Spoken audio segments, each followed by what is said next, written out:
Good morning, students. Welcome to BBN e-learning class.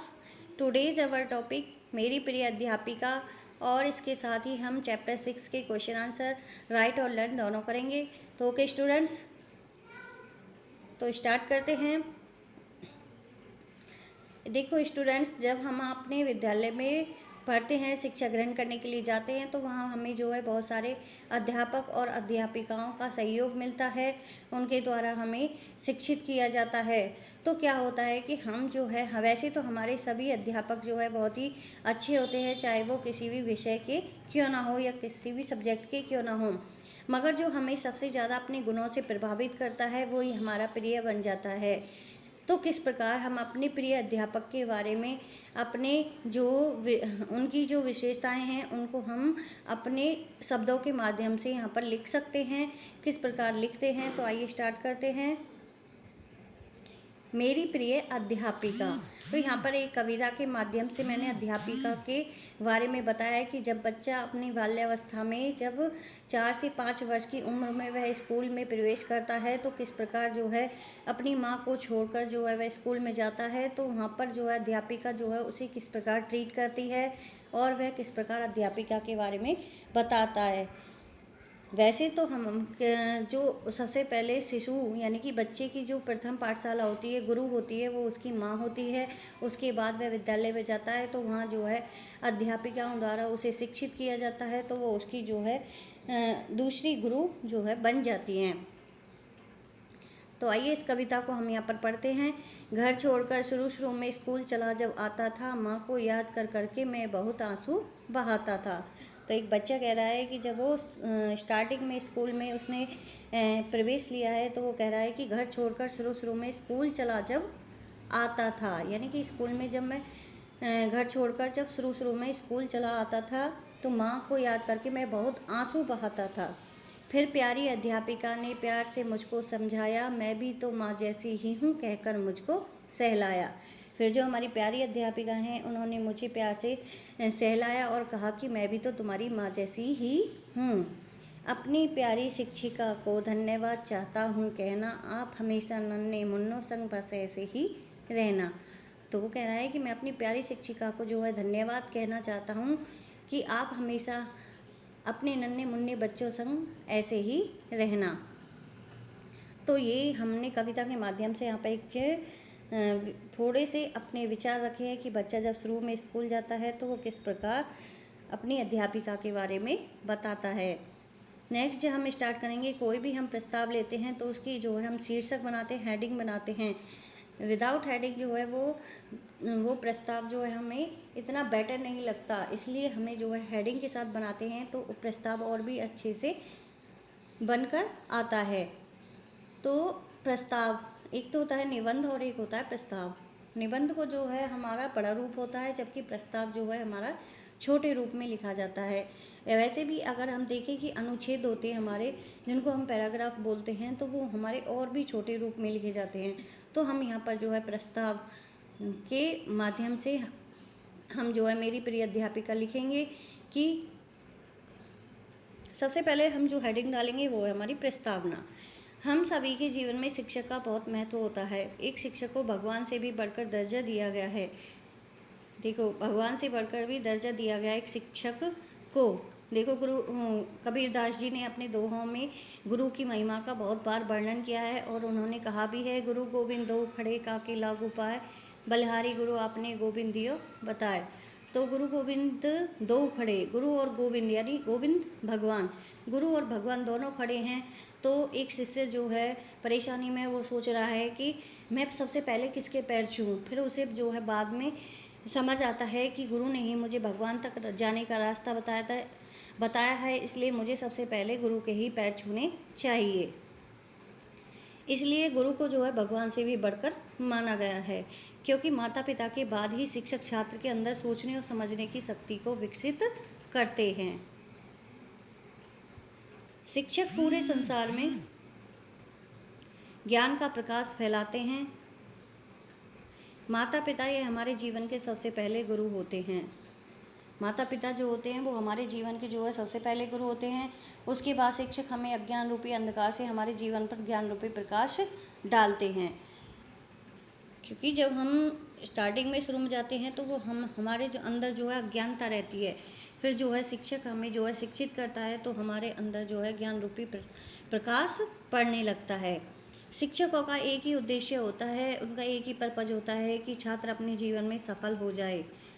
क्योंकि शिक्षक को कभी भी किसी छात्र से कोई लोभ या लालच नहीं होता, उसका तो बस एक ही पर्पज होता है, उद्देश्य होता है कि वह अपने छात्र को जीवन में सफल होता हुआ देखे और उसका नाम गर्व से ऊंचा करे। लेकिन कुछ शिक्षक ऐसे होते हैं जिनका व्यक्तित्व यानी कि उनकी पर्सनैलिटी, पढ़ाने का तरीका और उनका आचरण काफ़ी प्रभावित करता है, जिसकी वजह से वे बच्चों के आदर्श और प्रिय शिक्षक या शिक्षिका बन जाते हैं।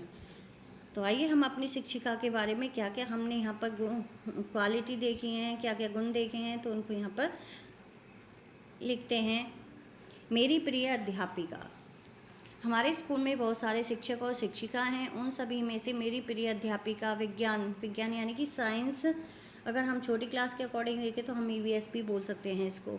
उनका नाम स्नेहा रावत है। यहाँ आप अपने हिसाब से जो है आप अपनी टीचर का नेम डाल सकते हैं। वे स्कूल के परिसर के पास में ही रहती हैं। परिसर मैदान या जो परिसर मैदान के पास, यह हम सभी को बहुत अच्छे से पढ़ाती हैं। उनका एक अनोखा व्यक्तित्व है। यह स्कूल की सबसे अच्छी अध्यापिका हैं और यह मेरे दोस्तों को भी बहुत पसंद हैं। कोई भी छात्र उनके पढ़ाने पर ऊबता नहीं है, क्योंकि वो जो पढ़ाई के दौरान मनोरंजक बातें भी बताती हैं। वो कक्षा में जो पाठ अगले दिन पढ़ाया जाता है उसे सभी छात्रों को गृह से पढ़कर आने के लिए कहती हैं। देखो यहाँ पर ये जो है रॉन्ग लिखा हुआ है, इसका गृह नहीं है, ये ग्रह का मीन्स होता है घर। यानी कि जो हमारी शिक्षा अध्यापिका हैं वो जो हमें स्कूल में पढ़ाती हैं वो हमें घर से भी रिवाइज करने के लिए कहती हैं, घर से पढ़कर आने के लिए कहती हैं। इसलिए वो मेरी प्रिय अध्यापिका बनी हुई है और साथ के साथ वो मेरे दोस्तों यानी सहपाठियों की भी अध्यापिका हैं। नेक्स्ट हेडिंग है हमारी मित्रता का व्यवहार। वे सभी छात्रों के साथ बहुत ही मित्रवत की तरह व्यवहार करती हैं, इसलिए हमें उनसे डर नहीं लगता है। हम बिना किसी डर के उनके कैबिन यानी उनका जो अलग कमरा होता है उसको कैबिन बोलते हैं, या कक्षा में उनसे कोई भी सवाल पूछते हैं। जब वो कक्षा में पढ़ाती हैं तब सभी छात्रों की गतिविधियों को देखती हैं। यानी जब भी कोई टीचर, ये तो प्रत्येक टीचर करता है कि जब भी कक्षा में पढ़ाता है तो उसकी जो दृष्टि है, उसकी जो नज़र है वो हर बच्चे की एक्टिविटी पर रहती है कि कौन बच्चा क्या कर रहा है। उसके साथ शरारती बच्चों को दंडित करती हैं। वे हमेशा पढ़ाई पर ध्यान देने के लिए कहती हैं और अध्यापक की बातों का पालन करने के लिए कहती हैं। तो ये था हमारा हेडिंग मित्रता का व्यवहार। आगे देखेंगे निष्कर्ष। तो हमने ये जो है अपना पूरा प्रस्ताव जो है यहाँ पर कंप्लीट कर लिया है। उसके बाद जो भी हमने अपने अध्यापक के बारे में बातें कही हैं उनका जो निष्कर्ष निकल के आया है, तो हम निष्कर्ष हेडिंग डाल के, कंक्लूजन हेडिंग डाल के उसको हम यहाँ पर राइट करेंगे। जैसे मेरी प्रिय अध्यापिका से मुझे अपने जीवन में आगे बढ़ने की प्रेरणा मिलती है, उसके साथ साथ मेरे अंदर सकारात्मक भावना का संचार हो जाता है। तो ये था हमारा निष्कर्ष। इसी के साथ जो है ये हमारा प्रस्ताव यहाँ पर ख़त्म होता है। आई होप आपको ये समझ में आ गया होगा। आगे जो टॉपिक है वो है हमारा चैप्टर 6, जिसका नाम था गुरु नानक देव जी। उसके क्वेश्चन आंसर हम यहाँ पर राइट और लर्न दोनों ही करेंगे। सबसे पहला क्वेश्चन है, नानक का जन्म कब हुआ था? तो आंसर, नानक का जन्म 1523 में 1523 में कार्तिक पूर्णिमा यानी जिस दिन गंगा स्नान का पर्व मनाया जाता है को हुआ था। नेक्स्ट क्वेश्चन, उनके माता पिता का क्या नाम था?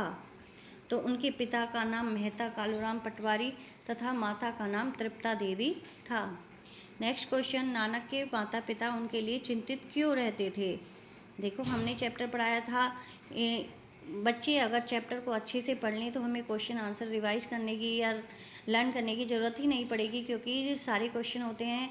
ये जो है एक जो चैप्टर को हम पढ़ते हैं तो उसका जो निचोड़ होता है, उसके जो मेन बातें होती हैं वो क्वेश्चन आंसर में ही दी जाती हैं। तो नानक के माता पिता उनके लिए चिंतित इसलिए रहते थे क्योंकि उनका बाल्यकाल से ही वैराग्य और भक्ति की तरफ झुकाव था। नेक्स्ट क्वेश्चन है हमारा, नानक के बचपन की एक घटना लिखो। तो ये घटना जो है मैंने आपको यहाँ पर बुक के माध्यम से यहाँ पर दे दी है क्योंकि ये थोड़ा क्वेश्चन लॉन्ग था। तो एक समय की घटना है कि नानक जंगल में एक वृक्ष की छाया में आराम कर रहे थे। ग्रीष्म ऋतु का समय था। नानक को नींद आ गई। तभी एक सांप ने आकर अपने फन से उनके मुख पर छाया कर दी। गांव के मुखिया उधर से गुजर रहे थे तो उनकी दृष्टि नानक पर पड़ी। उनके विस्मय का ठिकाना नहीं रहा। जैसे कि मैंने पहले बताया, विस्मय यानी आश्चर्य। उन्होंने गुरु नानक को उठाकर छाती से लगा लिया। मुखिया ने गांव में आकर इस बात की चर्चा की। ग्रामवासियों ने समझ लिया कि नानक कोई साधारण व्यक्ति नहीं है। ये हो गया हमारा क्वेश्चन। नेक्स्ट क्वेश्चन, नानक का विवाह कब और किससे हुआ? तो इसका आंसर है, नानक का विवाह 18 वर्ष की आयु में मूलाराम पटवारी की कन्या सुलक्षणा देवी से हुआ। नेक्स्ट, उन्होंने कहाँ कहाँ धर्मशालाएं बनवाईं? तो नानक देव जी ने वाराणसी, इलाहाबाद, जगन्नाथपुरी और रामेश्वरम आदि स्थानों पर धर्मशालाएं बनवाई। आगे है, उन्होंने किन किन प्रथाओं का विरोध किया? तो उन्होंने अनेक प्रथाओं का विरोध किया, जैसे ईश्वर को सर्वत्र माना, जाति बंधन तोड़ा, ऊंच नीच का भेदभाव मिटाया, मूर्ति पूजा का विरोध किया, शांति पाने के लिए योग का अभ्यास बताया। नानक किसका जप करते थे? तो इसका आंसर है, नानक एक ओंकार सत एक गुरु प्रसाद का जप करते थे। तो आपको बच्चों ये क्वेश्चन जो है अपनी नोटबुक में अच्छे से राइट करना है और साथ के साथ लर्न भी करना है। तो ओके स्टूडेंट्स,